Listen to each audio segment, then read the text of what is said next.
Since many people may not be able to make it to shul this year for Rosh Hashanah due to the coronavirus, and it's possible shuls will be closed in many places, I thought it might be good to make a few videos pertaining to the shofar, in the hope that some people will be able to learn how to blow, and therefore be able to help themselves or others fulfill the obligation of shofar. These videos are also Lilui Nishmat Avi Mori Menashe ben Yitzchak Shimon, who is the first, and for many years the only, Baal Tekiah I heard who could consistently blow shofar well. Before starting, 2 comments are in order. The first is a disclaimer. This is not going to be a comprehensive survey or discussion of all the halachic aspects of the mitzvah of hearing or blowing the shofar, or the shofar itself. If you're looking for a lamdish discussion, there are shiurim available online and in print about that.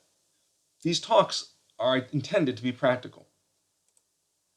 The second thing to note is that the hardest part of blowing shofar is being able to consistently produce a sound. Unfortunately, teaching that aspect of shofar is the part that, in my view, is least amenable to teaching remotely. And to complicate matters, I have limited experience teaching shofar, or even my own instrument, the French horn. So I'm going to divide this presentation into 3 parts. The first focusing on the shofar itself, the second on producing a sound with the shofar, and the third on the requirements for what needs to be blown. If you are a brass instrument player, you can skip that second part. So now let's start the first part, the shofar itself. Any ram's horn or goat's horn may be used as a shofar, and these days it's not hard to get one's hands on a kosher shofar.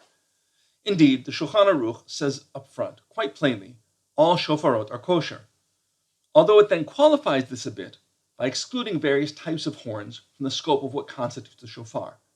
So these are worth a mention. First, the shofar must be a horn, not an antler. An antler is one solid bony piece. Antlers grow on deer, elk, moose, and the like, and they are shed and then grow back annually. An antler that has been hollowed out can't be used as a shofar. A horn, by contrast, grows more or less continuously through the life of the animal. A horn grows from a bony protrusion on the base of the animal's skull, with a hard outer part that's made of keratin and a hollow inner part that's filled with cartilage. Keratin is the same protein that our hair, fingernails, and toenails are made from. Horns on sheep, goats, cows, bison, and some other animals. Even among horns, not all animal horns are kosher for use as a shofar. We don't use the horn of a cow or an ox, and the Bali gives 2 reasons why, which are not necessarily mutually exclusive. One reason is because we don't want to recall the sin of the golden calf when we're before God being judged on Rosh Hashanah. Ein kategor na'aseh sanegor. The other reason is because some say the horn of a cow is a keren, and thus, while a horn isn't considered a shofar. Another animal falling into this latter category of having a horn that the Torah excludes from the group of horns considered to be shofarot is something called the re'em. Because the Torah refers to the horns of this animal using the word keren, the karnei re'em karnav, these horns are excluded from use as a shofar. Unfortunately, today we don't know what the biblical re'em was. There's a horn that's become a popular collector's item in the past few years, a fairly straight black horn from an oryx that's referred to today as a re'em horn. But we don't know if that's really the re'em referred to in the Torah. There are some articles that have been written about exotic shofars, and I've listed links to these here. You can also Google them if you want. As a practical matter, stick with a sheep or a goat horn. They're easy to come by, and they're undoubtedly kosher. If you can get a horn that's helical, that's preferable to one that's flat.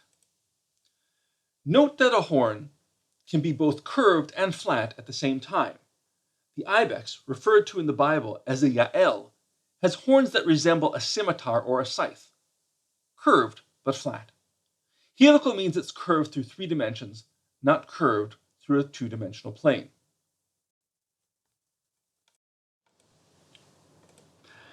I note that kudu horns have been popular for some time, as these are both impressive in their length and they're helical.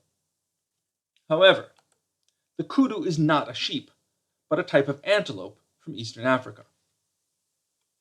On the other hand, kudu horns tend to be easy to blow, and among my own shofarot, I think my kudu horn is by far the easiest one to blow.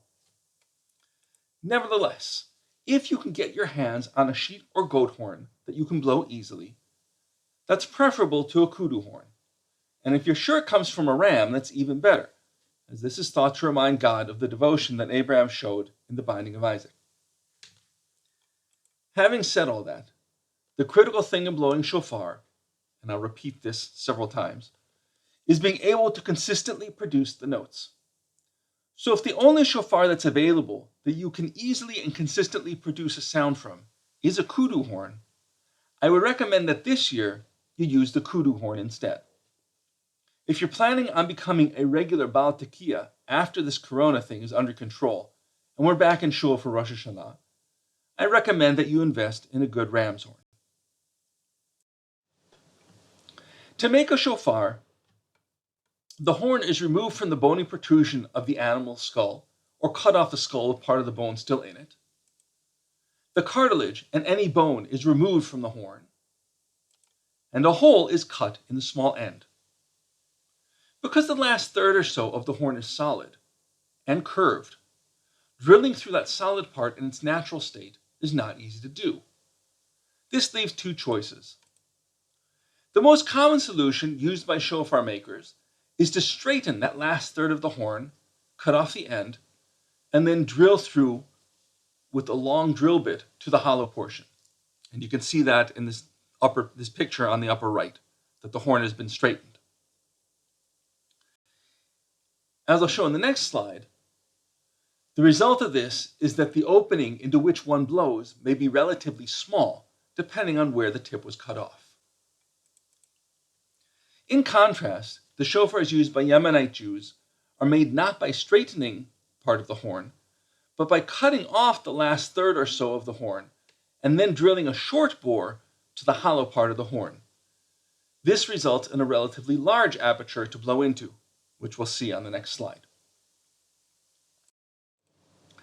In this slide, you can see the difference in sizes and rim thicknesses between the apertures on a kudu mouthpiece on the left, a typical ram's horn that has been straightened in the middle picture, and a ram's horn that hasn't been straightened on the right. The second photo from the left compares the aperture of my kudu horn with that of my French horn mouthpiece, which has an inner diameter of about 17 millimeters and a rim thickness of about 2.5 millimeters. I mention the size of the hole because, as the part of the horn that comes into contact with the lips, this is one of the most important aspects of the shofar itself with regard to whether or not one can consistently produce the notes. It's also worth mentioning that just because the opening or the mouthpiece on a shofar is a good fit for one person doesn't necessarily mean it's a good fit for someone else. Similarly, the shape of the aperture can vary, as can the thickness of the walls around the aperture. In the photos here, you can see that, unlike the other two shofarot, the rim of the kudu horn is pretty round and of fairly uniform thickness. The rim on the shofar in the middle is not only smaller, but quite thin on the left side. To me, an ideal opening is round, but most apertures are elongated. A thin wall around the aperture will likely mean that one's lips get tired more quickly, particularly if a person is using too much pressure when he blows. But pressure is a discussion for the part about producing the sound in the next video. The bottom line is, if you're trying out shofarot, try several, because no two are alike, and what constitutes a good shofar can be very subjective. And this year, if you're trying out shofarot, that is, if there's a store near you that sells shofarot, and that's open, you should bring an antiseptic wipe and wipe down the mouthpiece inside and out before you try the shofar. By the way, if you happen to live near a shofar maker, he may be able to help you reshape the mouthpiece for you. In conclusion, I'll reiterate that the goal as a shofar blower is to be able to produce sound consistently and without effort.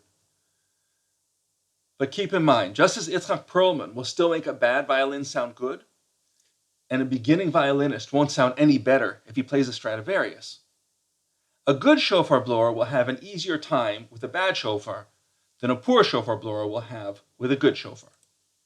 In other words, find a shofar that works for you, but the biggest issue will be learning how to breathe properly, practicing, and getting those facial muscles in shape.